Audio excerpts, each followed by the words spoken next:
Hello, gorgeous people, how are you? Well, today I'm talking about what's called secondary gain and how it can be the biggest impediment that we have and how it can make us lie to ourselves. I'll tell you all about it on the other side.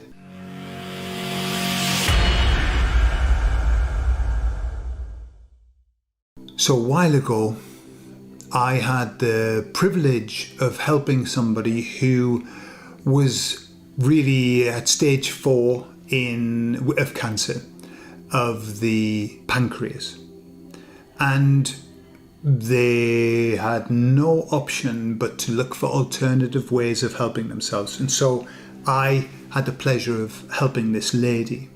So when I started working with her, the very first question that I asked her, and this was an erroneous question, I realize now, I said to her, "Do you want to die?" And she instantly burst into tears and said, "No, I don't want to die." Right? The error that I made was I went the wrong way, and I should have asked her, "Do you want to live?" And I think I would have had a different reaction. Why? Nobody wants to die. Of course they don't. It's terrifying. You know, she was a very religious person. She was almost in a religious cult. And yet the idea of dying is like, well, I'm going to find out the truth and maybe I've been wrong. So there's a lot of worry to that. But the reason I should have asked her, did she want to live? Is because although she loved doing the therapy with me and we resolved such a lot, we even did couple counselling with her husband because they had problems, and a lot of that resolution was arrived at, and that was beautiful. And I think that's what she wanted. She wanted resolution. She wanted to be able to go out, let's have a look, sorted, I suppose. However, at the same time, if I work with somebody in those circumstances, just therapy is not enough.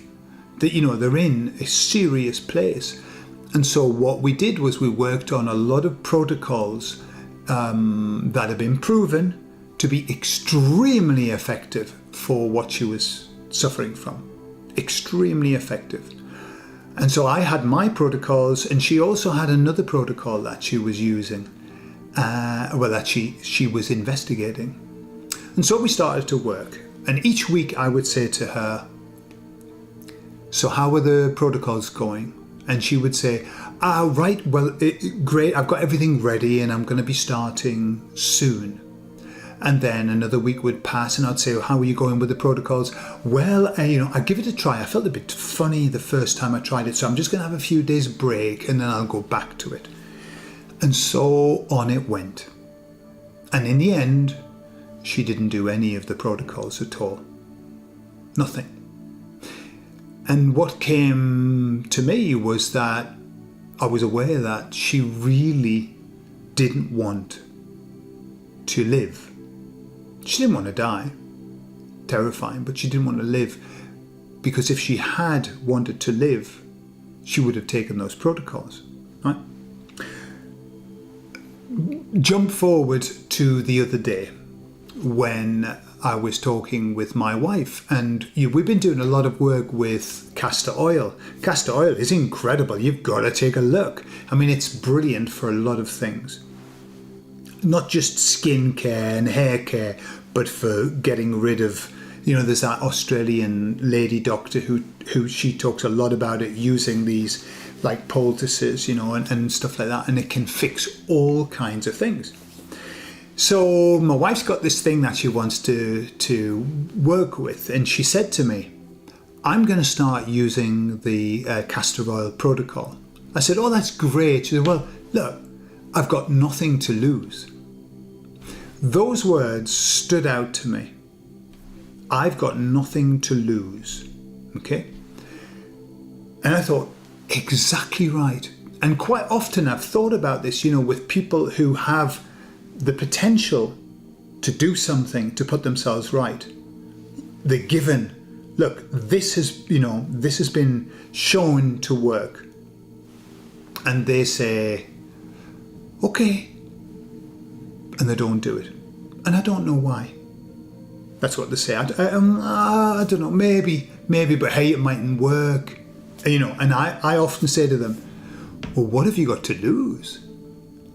And the problem is that they have got things to lose. The lady that I worked with, what she had to lose was having to live. You see, she wasn't happy. She was in a very unhappy marriage. She had had a very difficult life. And I think she just wanted peace. Yeah. I've had lots and lots of people that I've worked with where I've offered them a solution and they've chosen not to take it. Why? Because they've got something to lose. Now this, and by the way, I want to just tell you, the modern medicine today poo-poos what it calls anecdotal evidence. Anecdotal. They're just stories, right? However, we thrive on anecdotal stories. And I heard somebody who explained what an anecdotal stories about these kind of things, what it is. And they said, all right, anecdotal stories of somebody fixing themselves isn't scientific, but it shows you what's possible, right? And when you understand what the placebo effect is and how it works, and the nocebo effect also, you understand that that is so absolutely vital for people to know what's possible. So that's why anecdotal evidence is fantastic, and that's why these companies and modern medicine, that's why they down it all the time. They do not want people to put any faith in anecdotal, because that would start them down a path that they don't want them to go down. Okay. So in the therapy world, there's a thing called secondary gain. Secondary gain, and it's the biggest stumbling block to helping somebody in therapy. What is secondary gain? Secondary gain is this. So you've got a problem, doesn't matter what it is, an illness, any kind of issue. If that issue gets taken away, then you have relief, clearly. But also you're going to lose all the benefits of that issue. Give you an example. So a woman has an issue, a debilitating issue. She's got agoraphobia, let's say that. She can't go out. And so because of that, it's horrible. Her life's horrible. And yet, what it means is that her whole family have to run around her and do things for her and do the shopping for her. And she gets lots of attention from her family because of a problem. Right? This is just a pretend issue, but this is very, very common.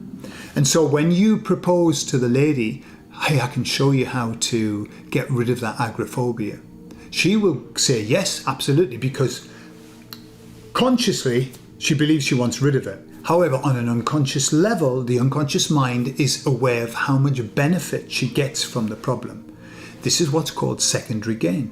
When somebody has enough secondary gain, they will not get rid of the problem. They will sabotage everything that is given to them as a potential help or possibility. They'll sabotage it. Now they might do it. You'll see it in lots and lots of different ways. They will say, oh yeah, but I was reading the other day that somebody did it and nothing happened, so I'll just not do that. Okay. So when you say to somebody who's got secondary gain, well, you've got nothing to lose, it doesn't impact them because they have got lots to lose. I'll give you an example.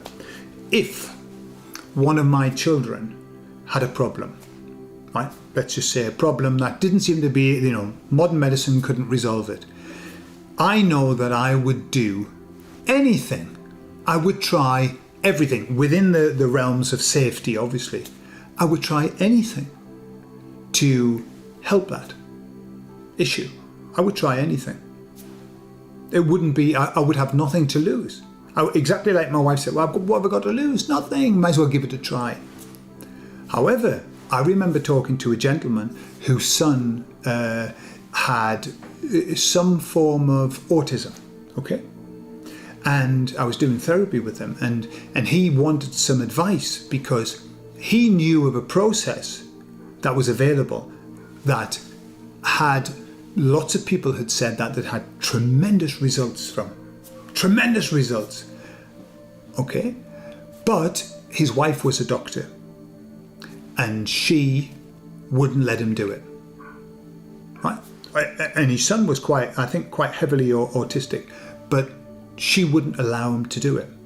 And the advice he wanted from me was, should I force it and I could end up losing my relationship, or should I just let it go? Okay? Difficult. I mean, how do you advise that? How do you advise somebody on that? However, what's going on? What is going on with a doctor who's saying no to a non-dangerous process? Why?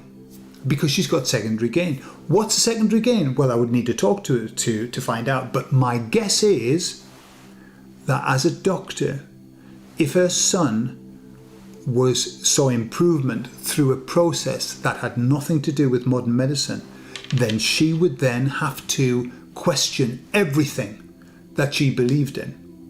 And that's too high of a price. People who are asleep at the moment, and we give them information and they can't see it and they won't see it and they get angry. Why? Because they've got too much to lose.